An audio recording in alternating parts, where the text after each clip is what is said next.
Біздің күн жүйесі. Сендер аспанға қарағанда онда не бар деп ойлап көрдіңдер ме? Ұшқан құстан биік, бұлттан жоғары, айдан дәрі, ғарышта көптеген ғажап денелер айналып жүр. Енді жерден ұшып, оны қоршаған күн жүйесіне саяхатқа аттандық дейік. Күн жүйесінің олай аталу себебі, ондағы нәрсенің бәрі күн төңірегіне топтасқан. Күн түнгі аспандағы мыңдаған жұлдыздар сияқты жұлдыз. Тек ол басқаларынан әлдеқайда жақын. Дегенмен күн жерден өте алыс, 150 миллион километр қашықтықта, сондықтан ол кішкентай болып көрінеді. Шынында күн жүйесіндегі ең үлкен нысан. Күн жүйесінің жалпы массасындағы оның үлесі 99%-тен артық. Барлық планеталар, айлар, астероидтар, кометалар мен күн жүйесіндегі басқа денелердің бәрінің массасы ширек процентке де жетпейді. Күннің үлкендігі сонша, оның ені жерден 100 есе артық. Егер ол алып ыдыс болса, оның ішіне миллионнан астам жер сыйып кетер еді. Күн сондай-ақ бүкіл күн жүйесін біріктіріп тұр. Ол өте ауыр болғандықтан оның тарту күші жерді және басқа да планеталарды ұстап тұр, әйтпесе олар ғарышқа ұшып кетер еді. Және күн бізге жерде өмір сүруге мүмкіндік береді. Күнсіз жылу болмас еді, жарық болмас еді.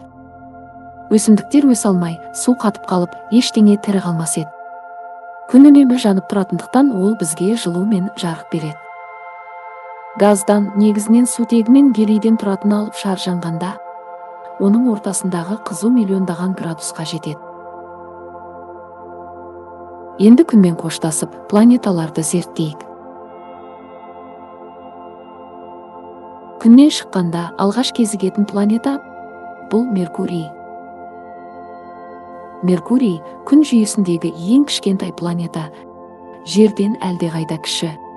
Және ол жерден жай көзбен көрінетін 5 ғаламшардың бірі. Әрине, ол планетаға емес, жарық жұлдызға көбірек ұқсайды. Оны таңғы немесе кешкі ымырт кезінде көкжиек маңынан көре аламыз.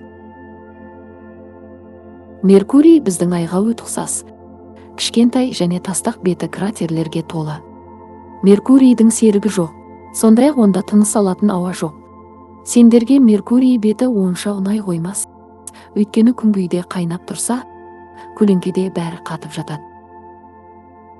Меркурийге қатысты қызығы дерек, ол күнді ең тез айналатын планета, бұған небәрі 88 тәулік қажет. Келесі кезекте шолпан, екінші планета. Кейбіреулер шолпанды жердің әпкесі деп атайды, өйткені бұлардың үлкендігі де, гравитациясы да шамалас, бірақ оның беті мүлдем өзге. Ең алдымен өте ыстық. Шолпан күн жүйесіндегі ең ыстық планета.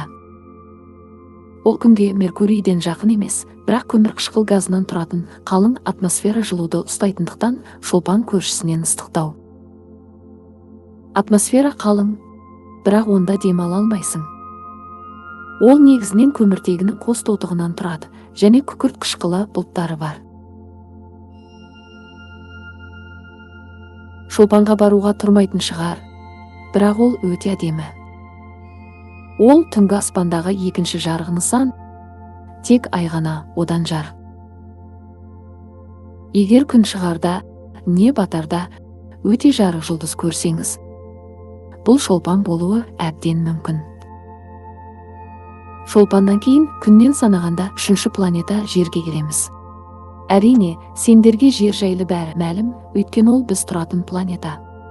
Жер алтыншаш белдеуі деп аталатын тіршілікке қолайлы аймақта, мұнда тым ыстық та емес, тым суық та емес, бәрі тамаша. Біздің білуімізше, жер тіршілік иелері бар жалғыз ғаламшар. Алайда бір сәтке жерді тастап, 4-ші планета Марсқа барайық. Марс қызыл планета ретінде белгілі.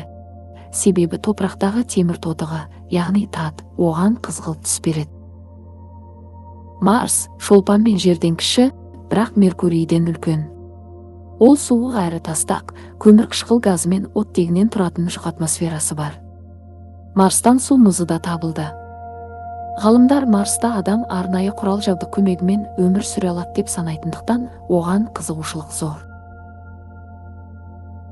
Планета жайлы мәлімет алу үшін оған көптеген ғарыш аппараттары ұшырылды.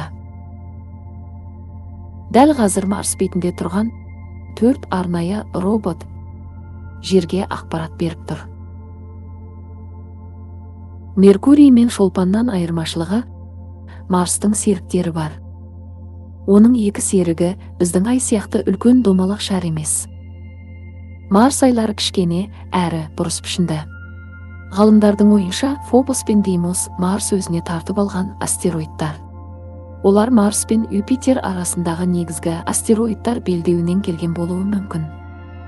Астероидтар белдеуі күнді айналып жүрген тастардан құралған үлкен сақина. Келесі аялдама күн жүйесінің 5-ші планетасы Юпитер. Юпитер ең үлкен ғаламшар және газдалып деп аталады. Өйткені ол негізінен газдан тұрады, әрі өте үлкен.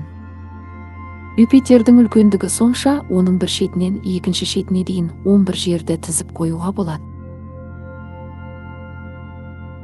Юпитер түнгі аспандағы ай мен шолпаннан кейінгі 3-ші жарық нысан.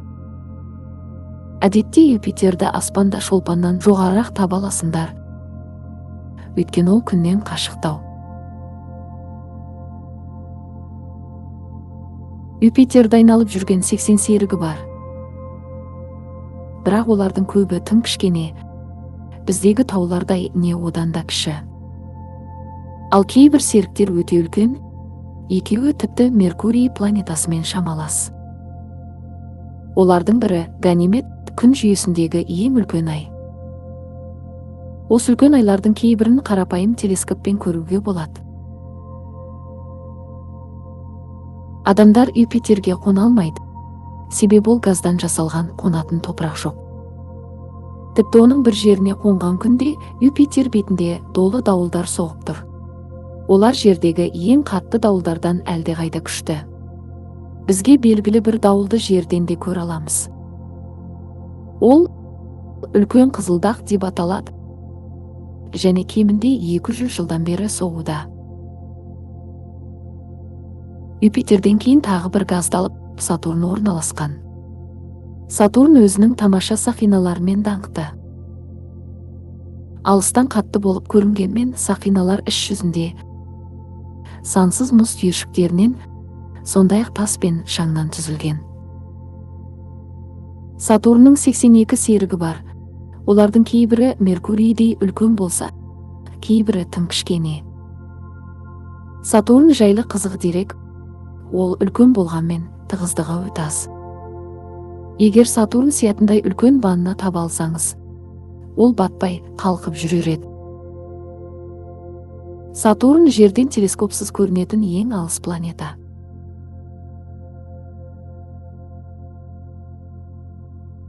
Сатурннан кейін 7-ші планета Уранға жетеміз. Уран тағы бір газдалып, бірақ ол Сатурн мен Юпитерден әлдеқайда кіші.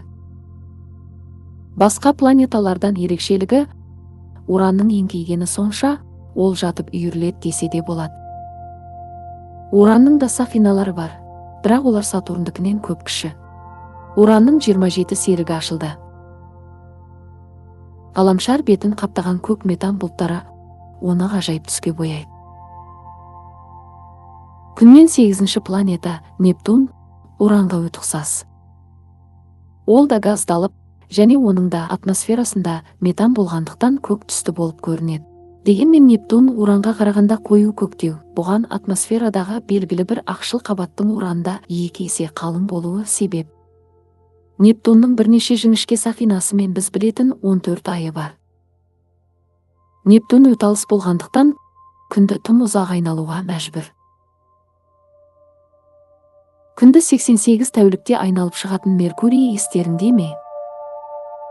Бейшара Нептунға күнді бір айналып шығу үшін 165 жыл керек екен. Нептун 1846 жылы ашылғалы бері күнді бір-ақ рет айналып шықты. Ол күн жүйесі планеталар ішіндегі ең ұзын орбитаға ие. Мен бір ғаламшарды ұмытты деп ойладыңдар ма? Бұл Плутон. 1930 жылы ашылған кезде Плутон күн жүйесінің 9-шы планетасы саналды. Ғалымдар оны зерттеген сайын Плутонның кішкенелігін түсінді. Плутон күн жүйесіндегі кез келген планетадан әлдеқайда кіші, тіпті көптеген айлардан да кіші. Сондай-ақ Плутон маңынан басқа да шағын тас планетасымақтар табыла бастады. Тіпті олардың кейбірі Плутоннан үлкен болып шықты.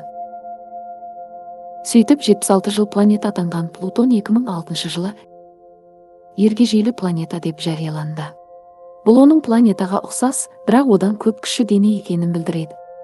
Қазір 5 ергежейлі планета белгілі, алайда олар әлдеқайда көп болуы мүмкін. Сонымен күн жүйесінде ресми 8 планета қалды. Меркурий, Шолпан, Жер, Марс, Юпитер, Сатурн, Уран және Нептун. Бүгінгі күн жүйесіне саяхатым сендерге ұнады деп сенемін. Келесі кездескенше